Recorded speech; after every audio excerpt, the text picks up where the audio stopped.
Tome su lugar. Porque conocemos, dice el texto en el versículo 4, hermanos amados de Dios, vuestra elección. El tema que he estado girando desde el estudio que comenzamos semanas atrás es: Pablo está reconociendo que los asistentes, los participantes o los miembros de la iglesia de Tesalónica son miembros que se ven claramente que fueron elegidos, que tienen una elección divina, y hubo tres características que estuvimos viendo a detalle. Usted las recuerda, están en el versículo 3 de manera específica, que es: la primera fue la obra de su fe, la segunda fue el trabajo generado ¿por qué? Por el amor, y en la tercera, y no menos importante, es la esperanza, una esperanza que persevera, que soporta, una esperanza persistente. Entonces podemos decir lo que es fe, amor y esperanza, características que estaban muy claras en los miembros de la iglesia de Tesalónica. Ahora vamos a ver una cuarta característica, sin embargo quiero separarla del primer grupo. El primer grupo habla de características basadas en una nueva vida, algo que distingue la nueva vida. Pero esta cuarta o primera, voy a llamarla, habla de esta elección pasada, de la situación en la que ellos estaban. Dice: porque conocemos, hermanos amados de Dios, vuestra elección. Y en realidad este verso 4 no es otra cosa sino un puente, una transición entre lo que acaba de decir de la fe, del amor y de la esperanza, donde se describió esa claridad o esa evidencia notoria en los creyentes de Tesalónica, que se distinguían por esas características. Todos obraban con una fe latente, todos mostraban un amor que no solamente habla, sino un amor que hace, que perdona. No son de labios para afuera, no, es un amor que se muestra. Y finalmente una esperanza que los fortalecía y que les daba confianza plena. Pasa de esta descripción de confianza a ahora hablar a la sección siguiente, donde se enfoca en su conversión pasada, en cómo ellos llegaron a ser salvos por medio del Evangelio. Y aquí lo encontramos desde el versículo 5 hasta el versículo 10. Solamente el verso 4 lo que hace es, como les dije, un puente, una transición. Nos lleva de un lado a otro.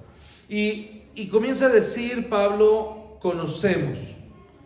La forma verbal del griego es oída. Puede traducirse vemos, percibimos. Esta palabra conocemos es evidente. Conocemos, lo veo, porque pues usted bien sabe que lo que se ve pues no se juzga, ¿verdad? Es evidente que está, es claro a nosotros. Vemos, percibimos, conocemos. Pablo usó esta palabra para expresar su percepción de que la iglesia de Tesalónica era una iglesia de creyentes genuinos, verdaderos, que no solamente venían los domingos a la iglesia, no, sino que ellos mostraban una vida cambiada.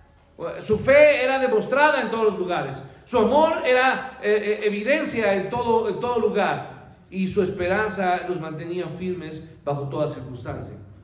Entonces, la frase hermanos amados de Dios contiene términos conocidos en todo el Nuevo Testamento. La palabra hermanos es una palabra que se repite constantemente en todo el Nuevo Testamento. Usted ya ya he hablado de esta palabra en el griego. ¿Qué palabra es en el griego, hermanos? Adelphos. ¿Sí? Si estuviera mi hermana Carmen, aquí le hubiera preguntado, ¿verdad? Adelphos. Sabemos esta palabra griega, ¿sí?, que se refiere a los hermanos, palabra común para referirse a los hijos de Dios. Amados de Dios traduce la frase griega en el participio pasivo perfecto, agape. Usted sabe que amor perfecto es agape, ¿sí?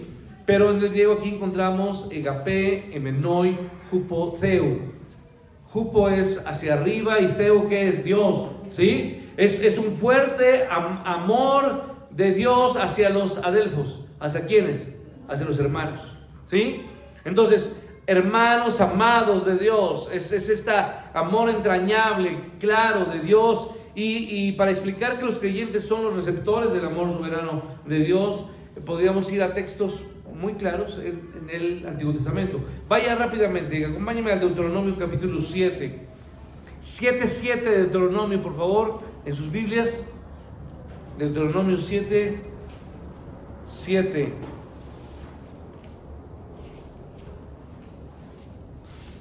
O sea, quiero decirle que el hecho de que el amor de Dios haya sido extendido a los hijos de Dios, a los elegidos de Dios, no es un hecho solamente del Nuevo Testamento, no, es un hecho que ha sido claro desde el Antiguo Testamento. Deuteronomio 7 nos da el contexto o nos da claridad sobre esto. No por ser vosotros. ¿Por qué nos eligió Dios, hermanos? ¿Por qué? ¿Por qué Dios eligió al pueblo de Israel? ¿Por qué, hermanos? Por ser un pueblo tan grande, poderoso, inteligente, capacitado. ¿Por qué, hermanos? Dice el texto, no por ser vosotros más que ¿qué? Que todos los pueblos os ha querido Jehová y os ha, y ahí está la palabra, ¿qué? Escogidos. La palabra que está en Tesalonicenses es, hermanos amados de Dios, vuestra elección. Conocemos, dice Pablo, porque conocemos, hermanos amados, vuestra elección. Esa elección que fue dada ¿por quién? Por Dios. ¿Desde cuándo, hermanos? Desde antes de la fundación. Y Deuteronomio nos dice entonces, no es que ustedes hayan sido los pueblos que Dios haya querido y os ha escogido, pues vosotros ¿qué erais? Eras el más que insignificante de todos los pueblos. Ahora sí, el verso 8 hace esa aclaración y nos dice que, sino por cuanto Jehová os amó y quiso que guardar el juramento que juró a vuestros padres, os ha sacado Jehová con mano poderosa y os ha rescatado de servidumbre de la mano de Faraón, rey de Egipto. Entonces, desde el Antiguo Testamento vemos la elección de Dios, el amor de Dios hacia los elegidos. Y cuando Pablo dijo a los tesalonicenses que estaba seguro de vuestra elección, que es la palabra que ocupa, esta palabra que se ocupa en el Antiguo Testamento, como la acabamos de ver en Deuteronomio, una elección divina. No fue una elección, hermanos, por suerte, como que quizá,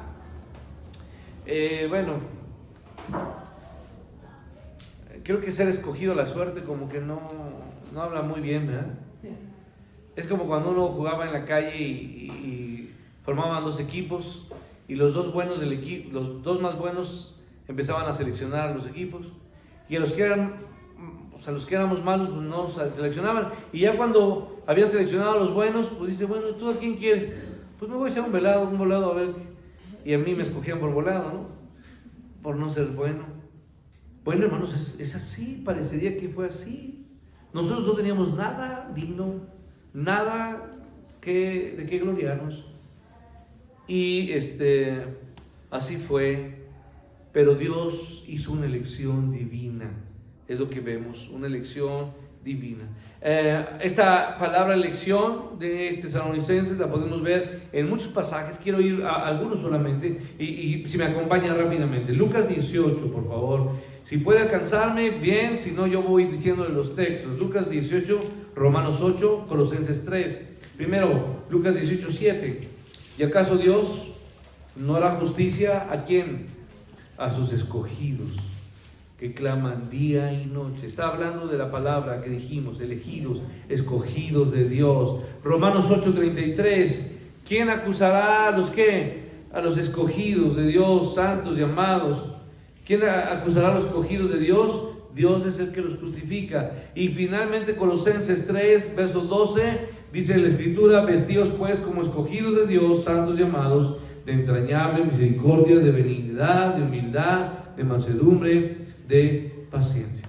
Entonces los creyentes yo quisiera extenderlo hacia nosotros que estamos aquí. Los creyentes fueron elegidos por Dios únicamente por un propósito de amor, por gracia, por una decisión soberana, y como dice la Escritura, simplemente por el beneplácito de ¿quién, hermanos? De Dios. No hubo otra razón. Entonces, los creyentes, cada hijo de Dios fue elegido simplemente por puro amor, por pura gracia, por un deseo amoroso y soberano de Dios, un deseo soberano incuestionable, sin ningún mérito humano. Repito, sin ningún mérito humano. En el pasado eterno, Dios escogió soberanamente para salvación a cada uno de sus hijos, a cada uno de los creyentes. Y con el tiempo, ¿qué hizo, hermanos? Hermanos, ¿usted nació siendo creyente? No. Usted nació como David. ¿Cómo? En pecado. ¿Y cuánto tiempo siguió en pecado, hermanos? Mucho tiempo.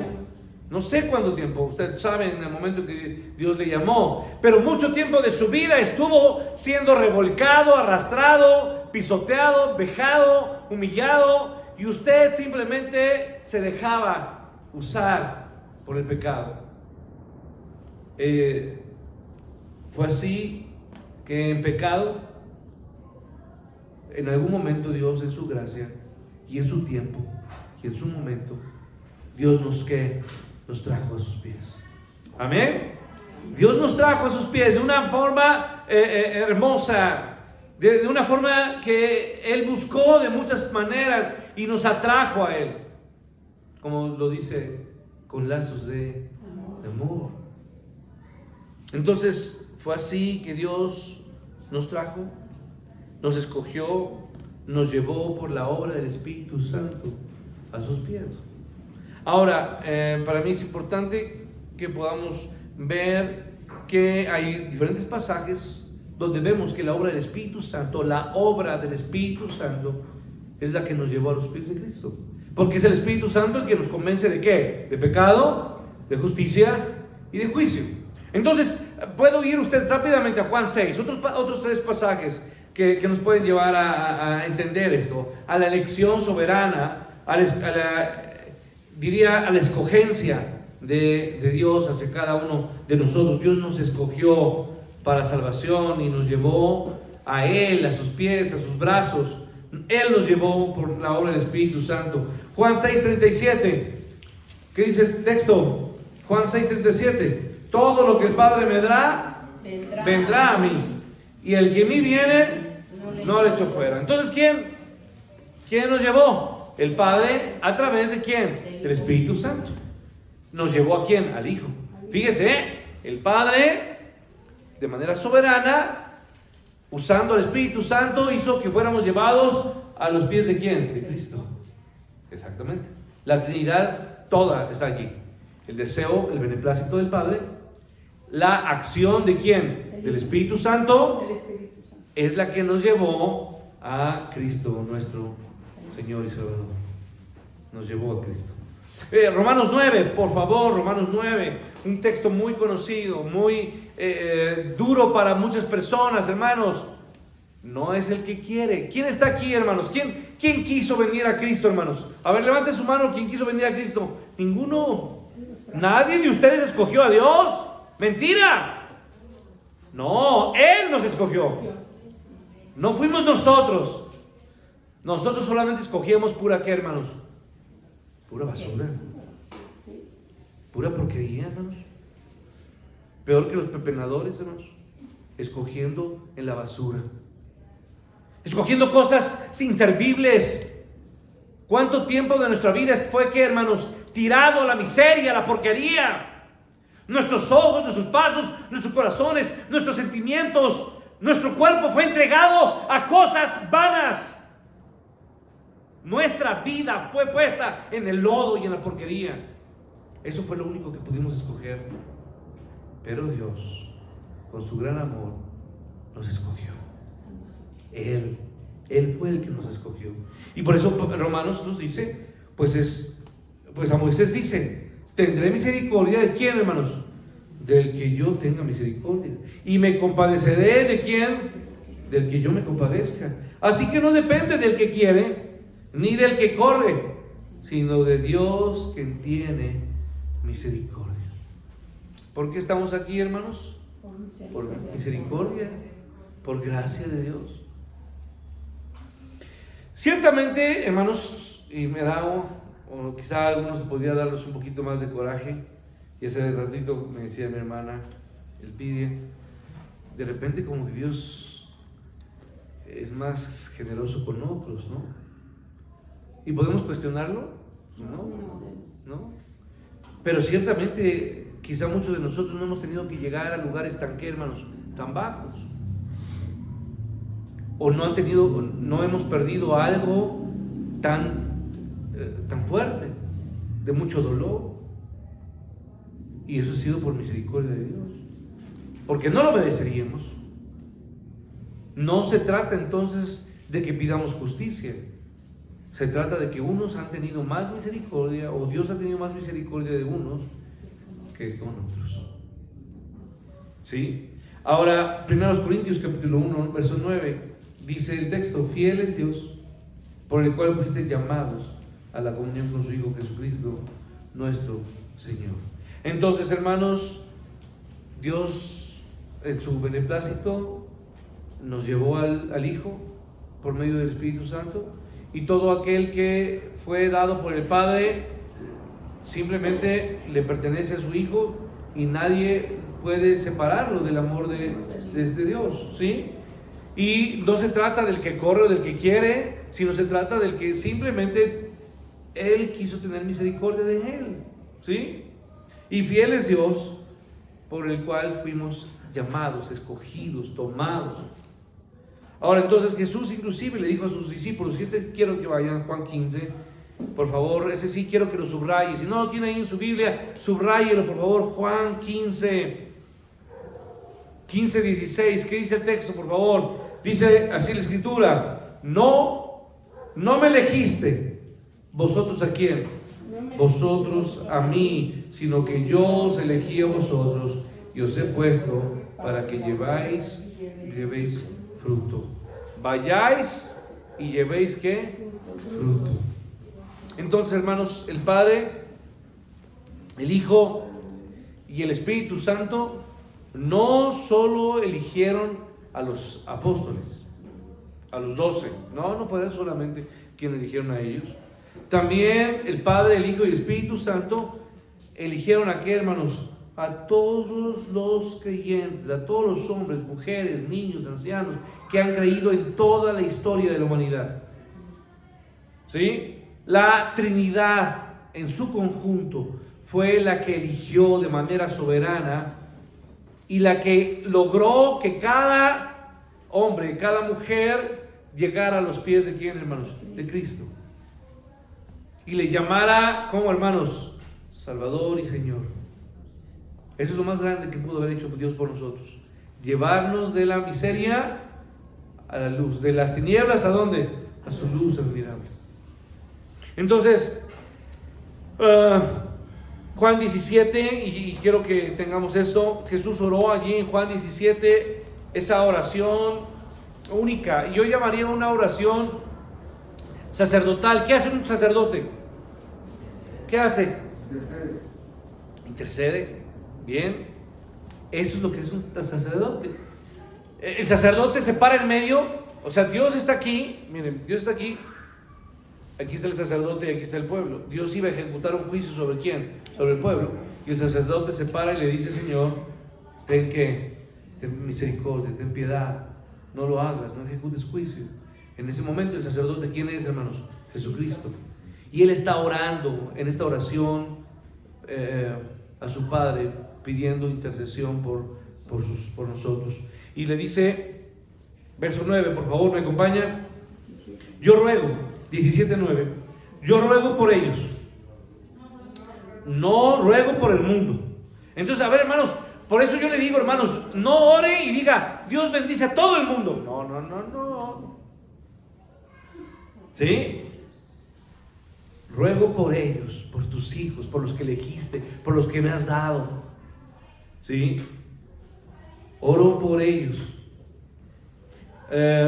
Dice, sino por los que me diste, porque dice que son tuyos son. Los que me diste, ¿qué es? ¿A qué palabra vuelvo a pensar, hermanos?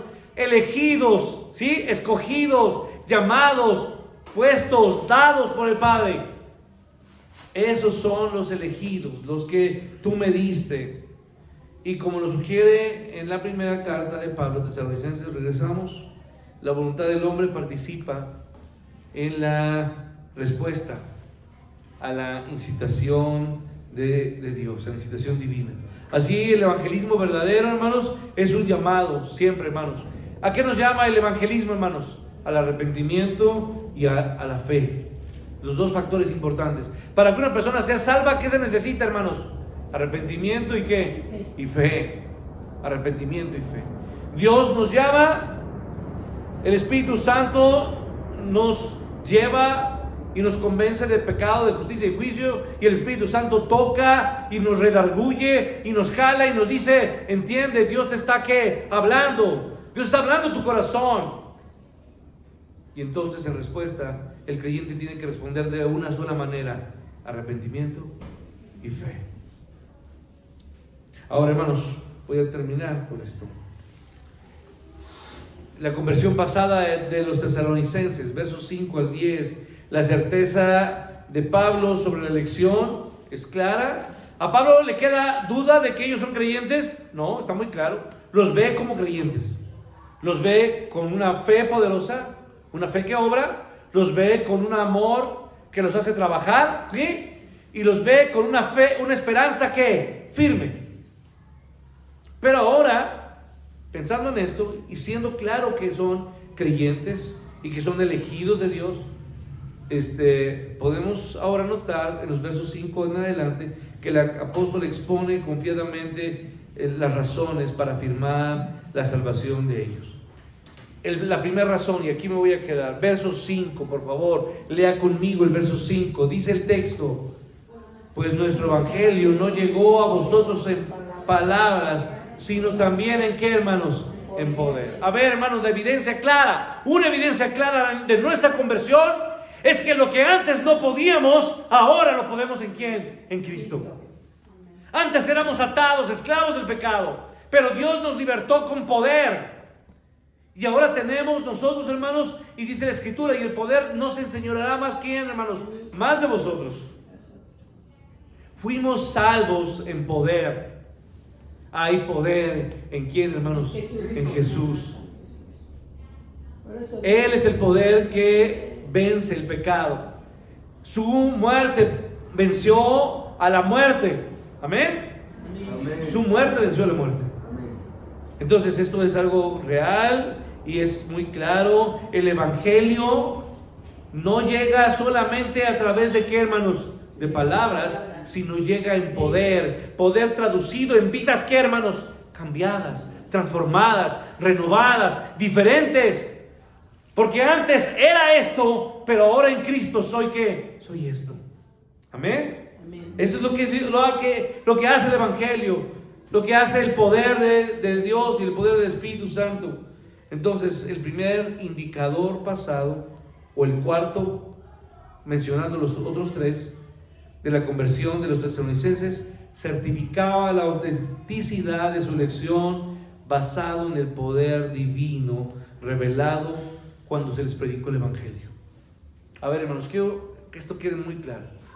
Cada vez que una persona expone la palabra de Dios, ya sea en la iglesia, ya sea que usted está leyendo, ya sea que usted está leyendo la Biblia, ya sea que usted está escuchando un mensaje, ya sea que usted está escuchando que alguien está hablando acerca de Dios, cuando el evangelio es expuesto, se empieza a sentir que, hermanos, el poder de Dios que nos toca, ¿no?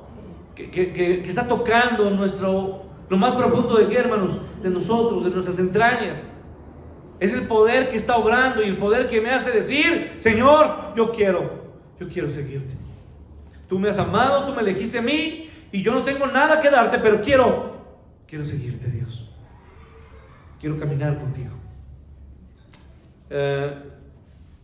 Cuando Pablo dijo que el Evangelio llegó en poder, en el Espíritu y en plena certidumbre, no solo describió la experiencia de los tesalonicenses, sino también describió la experiencia de Timoteo, de Silas y la suya propia, cuando dijeron que las buenas nuevas de salvación estaba allí presente con ellos. Pablo y los otros se identificaban profundamente con el mensaje de salvación, pero se identificaban no solamente con el mensaje de salvación, sino con el poder del propio Evangelio, el poder de la palabra de Dios. No me refiero, hermanos, de un poder, de una palabra que es gritada o es expuesta. No, hermanos, estoy hablando de lo que genera cuando la palabra es, ¿qué, hermanos? Es expuesta. Cuando escuchamos la palabra de Dios, hermanos, yo no sé si le pasa a usted, pero cuando yo escucho la palabra de Dios, eso me renueva, me fortalece, me confronta. Muchas veces me confronta con mi pecado y me duele, pero es poder que está haciéndome entender que soy terco, que soy duro, que estoy desobedeciendo. Pero muchas veces el poder de Dios también lo veo cuando escucho su palabra y su palabra es expuesta, y entonces mi vida y mi ser y mi alma es avivada, es fortalecida. Cuando Pablo dijo que el Evangelio entonces llegó en poder, en el poder del Espíritu Santo, está describiendo la experiencia que muchos de nosotros tenemos hoy cuando escuchamos la palabra. Pablo y los otros se identificaban profundamente con este mensaje que inclusive le llamaron nuestro Evangelio. Termino. Pablo ratificó que se reveló el poder porque el mensaje no llegó a los tesalonicenses en palabras solamente, no fue una simple charla, no fue una plática. Lo que importaba no eran tan solo las palabras, aunque por definición cualquier mensaje incluyendo el Evangelio, está compuesto de palabras expuestas. Pero hermanos, lo que está diciendo aquí Pablo es que es cierto que la fe, sabemos que es por el ¿qué? Por el oír, y oír ¿qué? La palabra de Dios. Pero para el proceso de que una persona, muchos pueden estar aquí y pueden oír, pero oyen y ¿qué? Y se les sale. Pero cuando el poder del Evangelio, el poder del Espíritu Santo está participando, está actuando en nosotros, entonces las palabras de Cristo, ¿qué hacen, hermanos? Permanecen, nos aviven, nos toman, nos fortalecen, nos llaman, nos llenan. A ese poder es al que se refiere Pablo aquí. Entonces, hermanos, termino diciendo esto. No importa la erudición. ¿A qué me refiero con la erudición? A la preparación, ¿sí? A la capacidad cultural, intelectual de la persona que expone. No importa la erudición de la persona, la preparación. No importa la lógica convincente, la retórica, como se dice comúnmente, la labia, ¿sí? No importa la capacidad de convencer o de convencimiento de la persona. No importa la capacidad de palabras, sus palabras, su forma de alentar, la modalidad de la voz. No importa eso, hermanos. Cuando la palabra de Dios es expuesta por un siervo, por una mujer, por un hombre, por un niño inclusive, por un anciano, hermanos, con el poder del Evangelio, entonces, hermanos, eso toca lo más profundo de los corazones y hacen que las almas sean llevadas a salvación o sean llevadas a adoración y a postrarnos delante de nuestro Señor. Si la verdad hablada no es acompañada del poder de Dios, déjeme decirle que nunca logra nada. Si la palabra puede tener la más grande presentación, hoy en muchas iglesias se ayudan para predicar de videos, ¿no? De pantallas, de luces, de muchas cosas. Pero si todo esto, hermanos, no es acompañado del poder de Dios, hermanos, no es vano, no sirve de nada. Entonces, hermanos, dice, póngase de pie y lea conmigo 1 Pedro 1:23, por favor.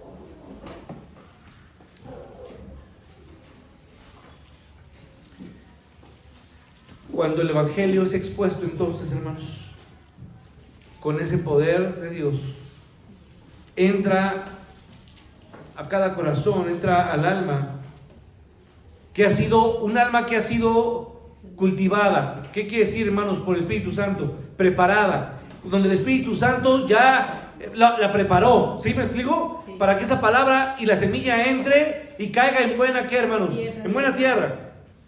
Cuando la palabra entonces es preparada por el poder de Dios, ¿sabe qué hace, hermanos? Esa palabra lleva salvación a cualquier alma.